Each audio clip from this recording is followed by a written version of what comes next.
Santa Cruz, located on the central coast of California, is a small seaside community with a little over 60,000 residents. The beauty of the coast, ringed by redwood-studded mountains, has been a magnet to many for generations. Santa Cruz is known for its surfing lifestyle as well as being a bastion for tech-savvy creativity. The ideal temperate climate and all of this beauty comes at a cost, however, and Santa Cruz is one of the most expensive places to live in the U.S. Median house prices are just over $600,000. Santa Cruz is currently struggling to come to terms with the homeless population, which according to applied research rose 28% in 2013. This puts the total homeless population at 3,536, with some estimates being much higher. Santa Cruz filmmaker Brent Adams has been working on an idea that he calls Sanctuary Camp, which would provide a safe place to sleep as well as other services to homeless people within the community. Brent wanted to collect some data from other operating homeless encampments along the Pacific coast, and curious myself, I went along with him to document the trip. The first camp that we visited was unsanctioned and not necessarily the model that Brent is using for his sanctuary camp, but it was good to get a baseline. We're in Eugene, Oregon. This is the first stop, the first homeless camp that we're finding on our Northwest tour as we're looking for sanctuary camps. It looks like a temporary homeless camp, about 30 to 50 tents across the street, a kitchen, 2 porta potties, all on a very busy street, a highway on-ramp, up against a large concrete cinder block building. Looks like a good location, probably very loud with traffic though. Brent went in to talk to some of the camp residents while I took a comprehensive tour with Whoville resident Karen. My personal name is Karen Taronis. And I came to be a part of Whoville because I'm homeless and I felt drawn here. And I really love the concept because it's community-based, you know, and it's really also helping to re-educate people and reacclimate them to living in society. So here we are, what's lovingly called Whoville Number 9 Revisited. They keep citing us, or they were, for a couple of months, and so far they've let us stay here about 2 months, though they did put 2 camping prohibited signs up on the walls, one there and one over there. We try to keep the walkways clear as much as possible. There are too many people here. 20 to 30 would probably be much more ideal, but we can't exactly turn people away. So that's kind of the main entrance. We're a little haphazard, and then we have our paths going around this way. Think about disabled. We have 2 people in wheelchairs, a lot of people who have a hard time walking. We try to keep the center for community events, and ideally, we've been trying to get all the tents around the outside, and then we want to put up fencing like they have in Portland. Lovely fencing that they did with doors. And there's a whole bunch of wood that somebody donated for us because we're always cooking. That's a community tent that we let a lot of overnighters, you know, late night people just show up and all they've got is a sleeping bag and a tarp. And so we let them go in there, but we ask them to roll it up and go ahead and leave. And this would be the final pathway out. Getting better all the time. Back on the sidewalk. Ta-da! I've been out on the road myself about a year. It began in Florida for me. I had a home for 15 years at 2 acres, and 10 years I took care of that myself. My 3 children, 2 of whom are also disabled. And it just, income, the banking crash, I couldn't take care of that home anymore, and then I lost it. And then I was renting for a while, but when I went to become a renter, I had no rental history because I'd been a stay-at-home mom for 10 years, and everything that I'd hoped and invested in was that home and that land. All the stories are so varied. I mean, they really are. The commonality is that we are unhoused. It didn't mean we became unhuman.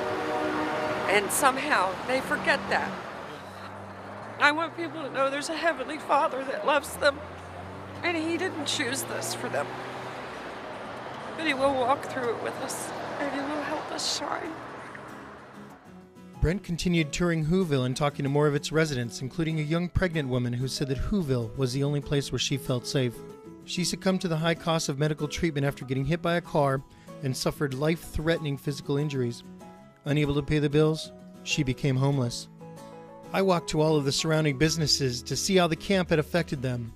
There were no major complaints, and many businesses said they actually saw an increase in revenue. The owner of the small Mexican restaurant directly next door said the business boomed when they had their taco special for only a couple of dollars. One woman that worked at the convenience store said that a couple of camp residents even walked her home each night for safety. We found the unsanctioned camp to be interesting, but we were curious to visit the Opportunity Village to see how a sanctioned and funded camp is run. Opportunity Village is the brainchild of 26-year-old Andrew Heben, who did his master's thesis on organized tent cities. Background checks for residents are mandatory, as is following the rules. No drinking, no drugs, and no violence. To be on the grounds, you have to sign in and be escorted by a resident at all times. My name is Catherine Griffith. I actually got married here on Halloween. I am on the council. I'm also the head of the admin committee, computer lab, and probably something I'm missing. Very good support from the community. When the city had their use hearing for this location, nobody spoke against us. Nobody. The arbitrator, he said he'd never seen it happen at any hearing he'd been to before, that nobody spoke against it. My name's Andrew Heben, and we're here at Opportunity Village, Eugene. It's been open for about 3 months now, and there's 30 people living here in, I think, 27 micro-housing structures. Like many other camps, it started as a protest camp, but quickly became like a place of refuge for those in the city without a place to be. So if Occupy did one thing, I think it really catalyzed the issue of homelessness and the realization that people need a safe place to be. So the city's compromise with shutting down that camp was to form a task force on homeless solutions, where they're specifically trying to find new and innovative ways to deal with the issue of homelessness. And it brought together people, diverse stakeholders from throughout the city. My name's Craig, and I came here in the end of September, and I just started volunteering and found a place to stay through that, and just started contributing to the project. The village has a council comprised of 5 people, and I'm on that council as well. And we're just building bungalows and sheltering people. Like to see inside? Before inspection, we kind of discourage people from moving their stuff in and leave it visible for the inspector to come and see. Once that's done, the folks move in. This particular unit has a loft, and loft space is designed for storage, and it really keeps a lot of the floor space open just by having a loft. We're building a lot more than just the structures here. It's we're building community together, and through building community, it's more like a support network for ourselves and each other. It's building cohesion not only in this village, but it's building cohesion between the unhoused and the housed, and building cohesion between the greater community and this community. So one of the ways we were able to build all these structures and kind of get around the code is that they're not hooked up to any utilities. Once you hook up to water and electric, that's when a lot of the serious code requirements kicked in. So the yurt also serves as like a central heated gathering space. We have a pellet stove in there. They make and distribute these stoves in a lot of third world countries. They're super efficient biomass stoves. They create 90% less smoke, and they also, like, a little stick like this will like heat this entire pot of water. It was refreshing to be in a community that makes finding alternative solutions to homelessness a priority. The citizens of Eugene came together to support their most needy neighbors.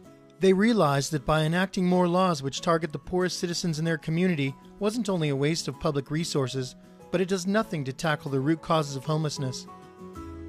We've just visited Opportunity Village in Eugene, and it's filled with micro homes. We've really been inspired.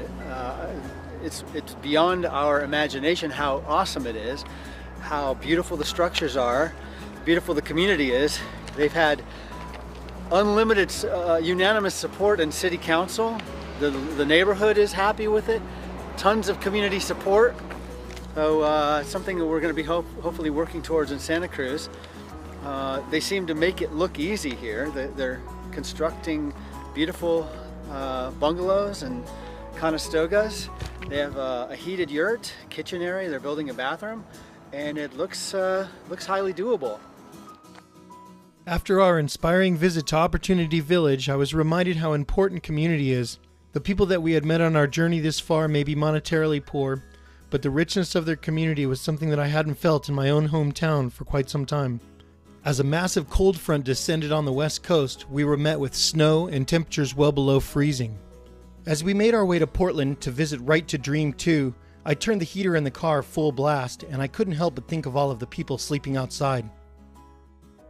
We're heading down to Right to Dream 2. It's a safe sleep spot in downtown Portland where people can sleep for 8 hours, 3 shifts of 8 hours. They have porta potties, a dumpster. It's not a camp, it's just a place where people can go to sleep so they're not sleeping around the sidewalk in downtown Portland. They accommodate several hundred people. It's done with the approval of the city, participation of the city, but they are trying to find a new location now. I'm standing at a 5th floor window looking down at Right to Dream 2, a homeless camp in Portland, Oregon. One of the things we wonder all the time is why Portland seems to be a mecca for homelessness.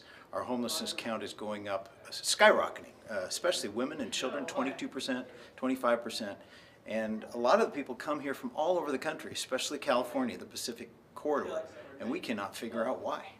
The location for the camp was a porn shop, which came down due to a lot of reasons, but it was torn down, became a gravel lot, and the city didn't allow the owner to develop it for food carts, develop it for a parking lot, so the owner decided he would give it over to the homeless people. And for 2 years the city has fought it, but now the city is looking at supporting the homeless by moving them into a warm warehouse at $10,000 a month, so they won't be freezing. Tonight it's supposed to be 19 degrees outside. It's a sober camp. It's a dry camp. They have enough money, they raise enough money so that they can do things like have sanitary conditions and porta potties. And so we've had no problem whatsoever. Well, unfortunately, homelessness is such a horrible problem here that we still have people in doorways all over the place. The city should provide more space for people like this. It was humbling to talk to these incredible people who are working tirelessly to help make life better for the most vulnerable people in our society. We drove north to Portland and to our next location, a place called the Dignity Village.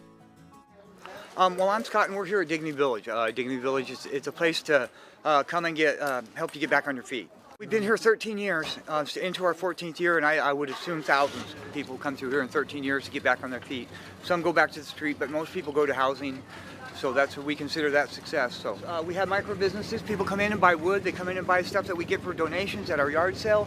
We take recycling back. We're trying to sell stuff out of our garden. There's several different ways that we try to make money. We pay all of our electric, water, sewer, garbage, and all that type of thing by donations and by stuff that we sell.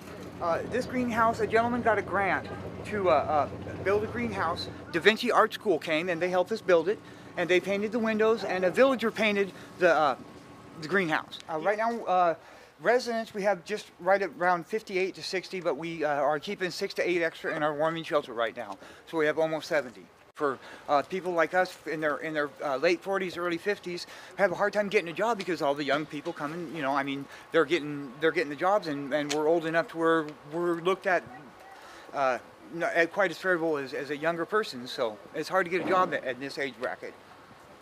Local artists will come in and see an empty wall and want to do a mural, and so we'll paint it. It helps brighten up the village. It's kind of neat. It gives things to talk about. That's representations of the cave walls in Europe. We have a dragon over here in the corner, our forest scene. We have Noah's Ark is up here around the corner. We have 5 basic rules. 1 and 2 will get you 86 immediately. That's no theft and no violence, period. Any at all is done in the village, you're automatically out, and by the time you come back, you'll have 72 hours to leave. That's all. You get no second chances on that. Number 3 is no drugs or alcohol. We don't allow it in the village. That doesn't mean that you can't go have a beer or something and come home, but then you're not encouraged to hang around. Because number 4 is no constant disruptive behavior. We don't like a lot of people out voicing their opinions and yelling and screaming on the tarmac, because it takes away from trying to do what you're supposed to do. So that's number 4. And number 5 is everyone must contribute 10 hours of community service back to the village. That's how the house repairs get done. That's how the village gets cleaned up, picked up, the garbage emptied, our commons cleaned. Everyone does security. So everybody does hours in the village. That's how we pay our rent. Temperatures continued to drop into the single digits, and snow fell heavily at times as we left Dignity Village to head north. Giving people who are homeless a secure sense of place can help them heal from the spiral that led to their situation. Camps and microvillages seem to bridge a necessary gap between sleeping in the streets and permanent housing. Here we are at Olympia, Washington at the Westminster Presbyterian Church. On the grounds they have what's called Camp Quixote. It's a nice model because they have a fence around it with one entrance portal, one entrance gate. They've got the porta potties and the recycling and garbage out front. And it's a housing community right across the street. And it looks like it's a good neighbor. Probably a model that Santa Cruz would like to duplicate. Hi, I'm Becky. I go by Scully. Welcome to Camp Quixote. In each one of these tents homes 3 people. They've got walls up to kind of give you privacy. Not great for insulation, so a lot of us have blankets hanging up. Robert? Yeah. Is it cool if we come in and see inside? Yeah. You guys want to come in? All right, here we go. On in there. They're small spaces, but it's better than... I'm Robert, this is my home. Nothing. This is my little domain right here and stuff, and just try to keep it as clean as I can, you know. I'm a diehard Seahawk fan. I've been homeless twice in my life. I've lived in tents, and lived in the rain, the shine, the snow, sleet, everything like that. Right here, you know, the wind blows like that, still stays together and such, you know. We got friends here to help out each other and stuff, you know. We all cook for each other, stuff like that. Basically, it's better than living on the streets. We've got, you know, just the tarps kind of covering for rain or whatnot. There's different entrances into each of the houses. Some have doors, other ones are just a zipper up. This is our dishwashing station. Mm-hmm. Yeah. But because of the cold weather, we have to keep the water running so it doesn't freeze, because it is getting below freezing out here. So yeah, it's just kind of everybody's got their own little area, not much for storage. I mean, we don't have storage areas. This is our last and final room, and we're gonna have to duck to get under. It is the only actual tent still here. And that's my room, because I was the last resident here. But here we have an actual tent, tarped and plasticed in to keep some of the heat in. Very small quarters. And normally we'd have the tarp up higher, but it's temporary. We're moving to our new spot soon, so I can't wait to get in there. I'm Erin, and this is Olympia, Washington, homeless camp. Quixote resident Erin nervously led us to her home. Living on the streets is a dangerous place, especially for women. Nearly all of the female residents in the camps that we had visited this far told us that it was the only place where they felt safe. It's good as a stepping stone. Like, we're not on the streets, and I'm on a housing waiting list, and instead of just on the streets. And it's really safe here. You have camp desk person, watchman, all 24/7. So yeah, I can't wait to get out of here. It's nice, you know, you got heat power, but it's like a tent. My name's Julie Montgomery, and my title is Resident Advocate. And my role at the camp is just to assist people kind of with whatever they need as far as getting services, and they set up goals when they come into camp. We check in monthly on their progress on the goals and just see how I can help them. For a lot of people, it's been housing, to get into permanent supportive housing. Some of it's been helping people reconnect with family, which is a really important thing to do, and one of my favorite parts of the job. Helping people apply for benefits, because the system is just so difficult and really set up for people to have to fight their way through it. And when you're talking about people who have, you know, mental illnesses and substance abuse issues, it's just, I mean, I feel like I'm a fairly stable person, and it just drives me crazy. Like, they really try to make it hard. And so one of the best things about this is just the community and feeling connected to people. A lot of people have come to the woods, from the woods here, and they just feel less isolated, they feel safer. I had one couple in camp who had fallen out with their family and got them connected, and it's just like kind of what they needed was time to get back, you know, make these connections with their family, and then they got jobs and went back to school. And You know, so for some people it can be just a really like a stabilizing place to be. Scully agreed to take us to the site of the new Quixote Village, which, as you'll see, is an incredible example of what can be accomplished when a community comes together in a positive way.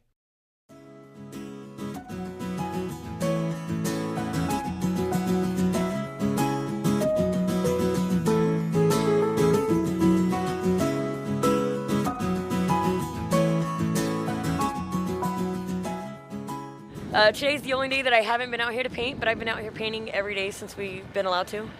And it's so fun. It's just awesome. So this is one of the ones that is fully painted and almost ready for the bedding. And this is also where we store all the paint.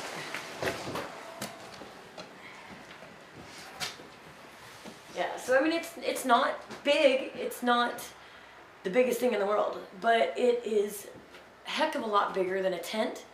You get the walls, you get your windows that open and shut.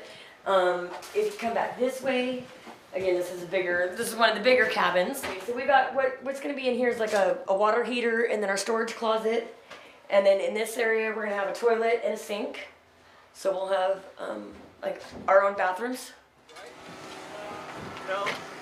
So we're gonna come in 3 and take a peek. This is another one that's finished. Like I said, it's a little bit smaller.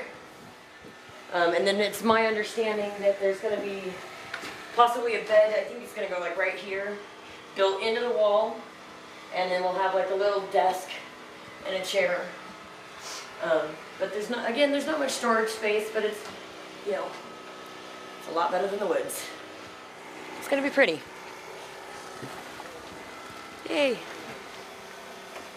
My name's Steve, and I go to the Unitarian Church, and I was asked by one of the board members who's coordinating this thing to take over managing the painting because we have a strict time schedule, trying to get them all done by the 14th. Our church is very involved in the community and has been involved in Camp Quixote for years.